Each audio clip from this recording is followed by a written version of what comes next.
इसी तरीके से हम किसी भी फसल में अगर माइक्रोन्यूट्रिएंट की कमी होगी, किसी में आयरन की कमी है, किसी में कॉपर की कमी है, किसी में मैग्नीशियम कम है, किसी में निकल कम है, तो वो चीज़ों को पूरा करने के लिए हमें भरपूर मात्रा में उनको देना है माइक्रोन्यूट्रिएंट। हर्बिसाइड से कैंसर होने की सबसे ज़्यादा चांसेस होते हैं।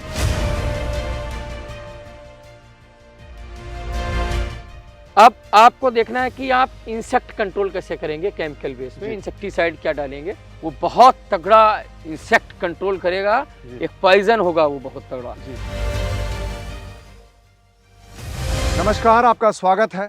दोस्तों, कोई भी फसल हो, अगर उसका सबसे ज़्यादा या बेहतरीन बम्पर उत्पादन लेना है तो उसमें एक बहुत ज़रूरी चीज़ ये है कि हम खाद को कैसे उसका बेस्ट यूज़ करें, सही तरीके से पौधों को कैसे पोषण दें, हमारा खर्चा कम हो और हमारी पैदावार ज़्यादा हो। इसके लिए जो फर्टिलाइज़र मैनेजमेंट है वो बहुत ज़रूरी चीज़ है और उसे सीखना भी उतना ही ज़रूरी है जितना हमारा खेती करना। तो आज इस वीडियो में हम सीखने वाले हैं कि आप खाद को बेहतर ढंग से यूज़ करके कैसे अपने प्रोडक्शन को डबल कर सकते हैं और खर्चे को आधा। ये जो सूत्र है आपको बताने वाले हैं इस वीडियो में। और हमारे साथ एक बहुत ही दिलचस्प किसान है जो उत्तर प्रदेश के रहने वाले हैं। जिला है उनका खीरी और मड़ईपुरवा गांव है और उन्होंने रिकॉर्ड बनाया है गन्ना उत्पादन में। नाम है अचल मिश्रा। तो चलिए मुलाकात करवाते हैं अचल मिश्रा जी से और जानते हैं कि वो कैसे इतने ज़बरदस्त तरीके से अपने गन्ने की पैदावार लेते हैं, फर्टिलाइज़र का मैनेजमेंट है वो कैसे करते हैं और हमारे जो दूसरे किसान साथी हैं वो उनसे कैसे इसको सीख सकते हैं, ये जानते हैं अचल मिश्रा जी से। नमस्कार सर। नमस्कार। अचल जी, आपका गन्ना बहुत ज़बरदस्त है, 15-16 फीट हाइट है इसकी। जी जी जी बिल्कुल। तो और अचल जी, आपका जो इस वीडियो में हम बात करने वाले हैं कि किसान है वो जब फसल उगाता है, पैदावार लेता है, तो उसमें सबसे बड़ी चीज़ आती है उसकी कि वो खाद को कैसे मैनेज करे कि उसको सही पोषण पौधे को मिले। तो आपका जो गन्ना इतना ऊंचा गया है, इसमें किस तरह से मैनेजमेंट करते हैं अपने फर्टिलाइजर? देखिए, ये सबसे ज़रूरी चीज़ ये है जी कि पहले तो हम अपनी मिट्टी की जांच करवाएं। जी अगर हमारा जो है जी वो हम जांच करा लेते हैं मिट्टी की जी और हमारी सॉइल में किस चीज़ की कमी है जी हम ये जान लेते हैं, तो हमको ज़्यादा आसानी रहेगी कि हम उसको क्या फर्टिलाइज़र दें। जी दूसरी चीज़ ये है कि हमारा कार्बनिक मैटर जी जो है वो 0.38 के ऊपर होना चाहिए। जी तो हम कोई भी फर्टिलाइज़र देते हैं तो वो हमारे गन्ने में जो या कोई भी फसल हो उसमें अच्छी तरीके से प्रभावी रूप से काम करता है। जी अब आप ले लीजिए, जैसे कि बेसल डोज आप देते हैं फर्टिलाइज़र का या माइक्रोन्यूट्रिएंट का। बेसल डोज क्या होता है, वो मैंने आपको बताया कि आप 50 kg पोटास दे सकते हैं, सोइंग के टाइम 25 एंड टॉप ड्रेसिंग में 25। जी उसके बाद आप फॉस्फेट दे सकते हैं, सिंगल सुपर फॉस्फेट, जी वो आपको लगभग 80 kg तक चाहिए। और नाइट्रोजन दे सकते हैं 120 किलो से लेकर 150 किलो तक, जी अगर आप केमिकल पर खेती करते हैं। जी केमिकल फर्टिलाइजर। जी जी केमिकल फर्टिलाइजर पर खेती करते हैं तो इसकी ये बेसल डोज है जी। लेकिन अगर आपकी ज़मीन में जी कोई भी तत्व या मान लीजिए नाइट्रोजन है या फॉस्फेट है या कोई भी तत्व है, अगर आप मिट्टी की जांच करा लेते हैं तो उसकी डोज उस हिसाब से कम हो जाएगी जी और आपकी कॉस्ट भी कम हो जाएगी। जी फिर जैसे कि आपने देखा प्राइमरी जी NPK, जी सेकेंडरी हो गया आपका सल्फर, जी जिंक जी और कॉपर। जी ठीक है जी तो ये सेकेंडरी हो गया। जी तो ये आपको देना है, हर फसल को देना ही पड़ता है। जी 8 माइक्रोन्यूट्रिएंट्स हैं, जी जैसे कि मैग्नीज है, मैग्नीशियम है, आयरन है, जी बेल्डियम है, निकिल है जी तो वो एक माइक्रोन्यूट्रिएंट हो गए। जी अब आप किसी मतलब मान लीजिए अपने ही स्वभाव से उसको आप अगर उसको जोड़ते हैं तो किस तरीके से होगा। NPK जैसे कि एक पौधा और एक जो मानव होता है उसको भी NPK की ज़रूरत होती है, जैसे कि दाल, जी सब्जी और रोटी, जी ये हो गया NPK हमारा। जी और सेकेंडरी हमको चाहिए न्यूट्रिशन। जो हमको चाहिए वो चाहिए चावल, सलाद और दही। जी और फिर हमको 8 माइक्रोन्यूट्रिएंट चाहिए। क्या? थोड़ा सा जीरा चाहिए, थोड़ा सा तेल चाहिए, थोड़ा सा गरम मसाला चाहिए, थोड़ा सा मान लीजिए लौंग चाहिए या इलायची चाहिए, ये सब चीज़ें, नमक चाहिए थोड़ा सा, मान लीजिए आप नमक ही नहीं तो सब सब्जी ही खराब हो जाएगी जी। तो वो कोई भी भोजन आप करेंगे तो आपको सोडियम नहीं मिलेगा। इसी तरीके से हम किसी भी फसल में अगर माइक्रोन्यूट्रिएंट की कमी होगी, किसी में आयरन की कमी है, किसी में कॉपर की कमी है, किसी में मैग्नीशियम कम है, किसी में निकल कम है, तो वो चीज़ों को पूरा करने के लिए हमें भरपूर मात्रा में उनको देना है माइक्रोन्यूट्रिएंट जी। अब हमको क्या देना है? बेसल डोज तो हमारी जिंक सल्फेट हम देते हैं 25 kg जी सोइंग के टाइम जी, एकड़ में। जी जी बिल्कुल। और ये होता है जब आप फर्टिलाइजर केमिकल बेस पे करते हैं खेती को, रासायनिक खेती जो जी हम करते रासायनिक खेती करते हैं।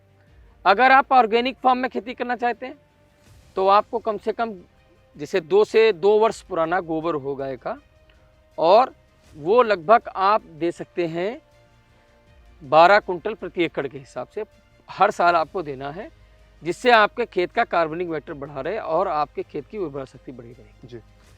अब उसमें हमको क्या देना है? ट्राइकोडर्मा देना है फंगस कंट्रोल करने के लिए, सोडोमोनास देना है फंगस कंट्रोल जी। करने के लिए, इंसेक्ट में हमको इंसेक्टिसाइड डालना है, बेबेनिया बैक्टीरिया, या कई सारी चीज़ें डालनी हैं, या हमको हम लगा सकते हैं जैसे कि आप सोलर ट्रैप आते हैं जी। इस तरह से ट्रैप भी लगा सकते हैं, लाइट ट्रैप लगा सकते हैं, जैसे कि टॉप बोरर जो गन्ने में लगता है उसके लिए लाइट ट्रैप भी हम उपयोग कर सकते हैं, सोलर ट्रैप उपयोग कर सकते हैं।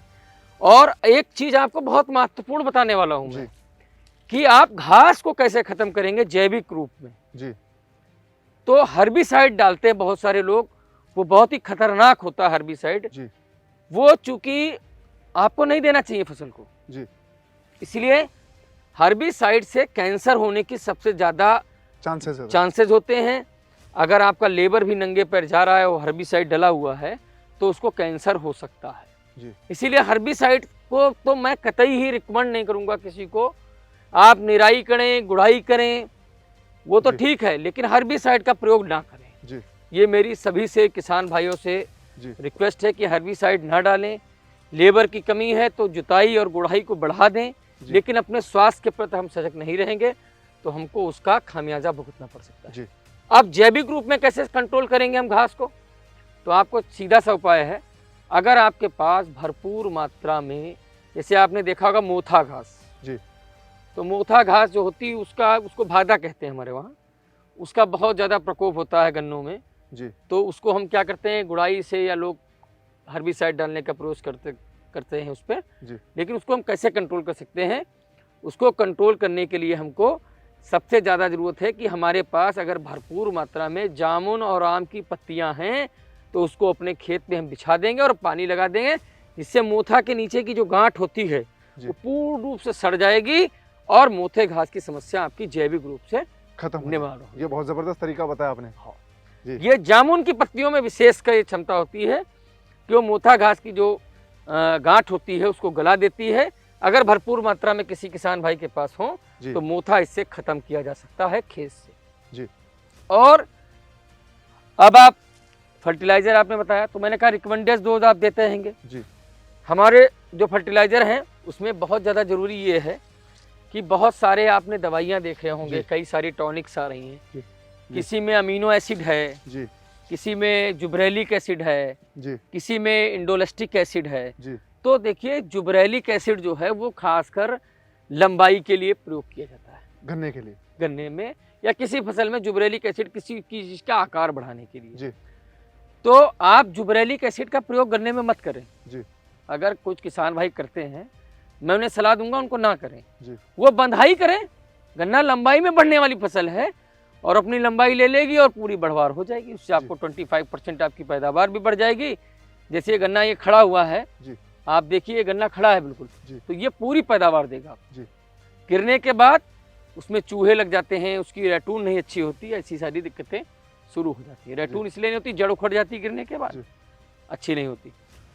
अमीनो एसिड का प्रयोग इसलिए ना करें, अमीनो एसिड की बहुत ज़्यादा लोग क्या करते हैं कि जैसे कि किसी तेज़ी से एकदम से आपको बढ़वार चाहिए तो उसके लिए अमीनो एसिड डाल देते हैं या इंडोलेस्टिक एसिड डाल देते हैं, किसी चीज़ की मतलब चौड़ाई बढ़ानी है उसके लिए जी।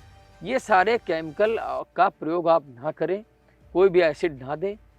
जैविक उपाय भी आप कर सकते हैं जी, जैसे कि आप केचुआ खाद डाल सकते हैं, आप भरपूर मात्रा में गोबर की खाद दे सकते हैं। सबसे ज़्यादा ज़रूरी, अगर आपको जिंक बढ़ाना है खेत में, आपको पोषक तत्वों को बढ़ाना है खेत में, तो आप ग्रीन मेन्योर करिए जी। आप स्प्रिंग में गन्ना बोते हैं तो आप ग्रीन मेन्योर के रूप में मूंग की फसल बो दें जी। उड़द की फसल बो दें जी। उसका ग्रीन मेन्योर तैयार करके आप फसल को भरपूर रूप से जैविक जो है नाइट्रोजन और जिंक और सारी चीज़ें दे सकते हैं जी। इसी तरीके से आप आटम में अगर बोते हैं तो आप मटर है, आलू की जड़ें हैं, उनमें भी बहुत ज़्यादा जो है वो आपको जो है माइक्रो न्यूट्रेंट और न्यूट्रिशन जो मिल जाएगा गन्ने को, गन्ने की बढ़वार आराम से होगी जी। अब आपको देखना है कि आप इंसेक्ट कंट्रोल कैसे करेंगे केमिकल बेस में, इंसेक्टिसाइड क्या डालेंगे। तो इंसेक्टिसाइड देखिए, सिस्टमेटिक इंसेक्टिसाइड के रूप में अमीडा क्लोरोपिड है, कोरंट्रा निप्रोल भी है, और इसके साथ ही साथ अभी आपको मैंने बताया कि 15023 वैरायटी अगर आपके पास है, CO 15023 करनाल की बहुत अच्छी वैरायटी है, और ये मुझे निश्चित तौर पर लगता है भविष्य बदल देगी लोगों का। ये अच्छी पैदावार भी ले सकते हैं, और उसमें आप ज़्यादातर समस्या जो है स्टाक बोरर की आती है, उसके लिए आप जो है स्पाइनीटोरम या स्पाइनीसेड नामक जो साल्ट है उसको डाल सकते हैं, और उससे आपके स्टाक बोरर और टॉप बोरर की समस्या लगभग ख़त्म हो जाएगी जी। और कई कंपनियों की दवाएं आती हैं जी, उनको आप ले सकते हैं। सिस्टमेटिक इंसेक्टिसाइड होना चाहिए। सिस्टमेटिक फंजोसाइड के रूप में आप कार्बेंडाजिम ले सकते हैं, थाइनोफेनेट मेथाइल 70% WP ले सकते हैं, और कई सारे सिस्टमेटिक जो है वो आते हैं आपके फंजीसाइड, उनका भी उपयोग कर सकते हैं जी। अब आपको अगर लेना है जैविक रूप में इंसेक्टिसाइड तो आपको कुछ नहीं करना, सिंपल वे में देसी गाय का जो दही होता है जी, उसको 2 किलो ले लेना है जी, उसको एक घड़े के अंदर भर देना है। उसके बाद उसमें एक तांब की कटोरी, मतलब तांबे की कटोरी जी, उसमें लगा देनी है 200 ml की जी, और उसमें नीचे की तरफ दही में रख देनी है, बीच में ऊपर की साइड, और उसको 21 दिनों तक बांध के रखना है जी, और 2 से 3 दिनों के बाद खोलना है, फिर बंद कर देना है, और 21 दिनों तक लगातार प्रोसेस करने के बाद 22वें दिन जब आप उसको खोलेंगे तो उसमें एक नीला रंग का पदार्थ आपको मिलेगा जी, वो बहुत तगड़ा इंसेक्ट कंट्रोल करेगा, एक पॉइजन होगा वो बहुत तगड़ा जी, वो ताम्र के अंदर एक नीला रंग का आपको लिक्विड सा मिलेगा जी, उसको आप स्प्रे कर दें। 200 ml आपका स्प्रे तैयार है जी, और आप उसको फसल में डाल दें। साथ में बहुत ज़्यादा करना चाहते हैं आप नीम की पत्तियों को उबाल लें, 10 किलो नीम की पत्तियों को, उनका अर्क डाल दें और कंट्रोल कर दें। मैं कहता हूँ निश्चित तौर पर कोई भी इंसेक्ट जो है उस पर नहीं रह जाएगा। तो पत्तों पे जब पड़ेगी दवा तो वो उस पर असर करेगी?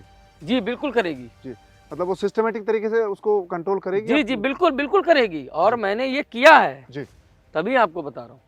और बहुत सारी चीज़ें आपने देखा होगा कि फार्मर्स जो हैं, मैं हर्बिसाइड का विषय फिर एक बार बताना चाहता हूँ। जी, इसको बचें, इसको बंद करें, कोई भी आप जो है हर्बिसाइड ना डालें, क्योंकि आप ये समझिए कि अगर हर्बिसाइड आप डालते हैं तो आप अपने फसल और अपनी ज़मीन को बहुत बड़ा नुकसान दे रहे हैं, अपने स्वास्थ्य के साथ खिलवाड़ कर रहे हैं। जी। एक सर ऑर्गेनिक हम फर्टिलाइज़र की बात करें या पेस्टिसाइड की बात करें तो ऑर्गेनिक वे में कौन सा हम वो यूज़ कर सकते हैं? कैसे ऑर्गेनिक फर्टिलाइज़र बेस्ट वे में यूज़ हो सकते हैं? देखिए ऑर्गेनिक फर्टिलाइज़र तो आप ये मान के चलिए, जैसे कि हमारे पास ग्रीन मैन्योर के माध्यम से हमने बताया आपको फर्टिलाइज़र दे सकते हैं, फसल की उर्वरा शक्ति बढ़ा सकते हैं। गोबर की सड़ी खाद के माध्यम से हम जो उसको भरपूर मात्रा में ऑर्गेनिक फर्टिलाइज़र दे सकते हैं, और बहुत सारी चीज़ें जैसे कि आप बर्मी कंपोस्ट देते हैं जी, केचुआ खाद देते हैं, जी, इस तरीके से भी आप उसको ऑर्गेनिक जो है फर्टिलाइज़र के रूप में उसको दे सकते हैं, जो आपके खेत का कार्बनिक मैटर मेंटेन रखेगा। और अच्छे पीएच मान का आप पानी देंगे, 6.5 से ऊपर का होना चाहिए लगभग, और 7.5 से ऊपर ना हो, तो बहुत ही बेहतर पानी आप देंगे तो निश्चित तौर पर आपकी ऑर्गेनिक फसल भी बहुत अच्छी बढ़वा लेगी। जी, तो ये ऑर्गेनिक वे में आप इसको कर सकते हैं। तो दोस्तों ये एक तरीका है कि आप कैसे बेहतर ढंग से अपने जो फर्टिलाइज़र है, चाहे वो आप रासायनिक खाद का यूज़ करते हैं या केमिकल पेस्टिसाइड का यूज़ करते हैं या ऑर्गेनिक का करते हैं, उसका बेस्ट यूज़ का तरीका।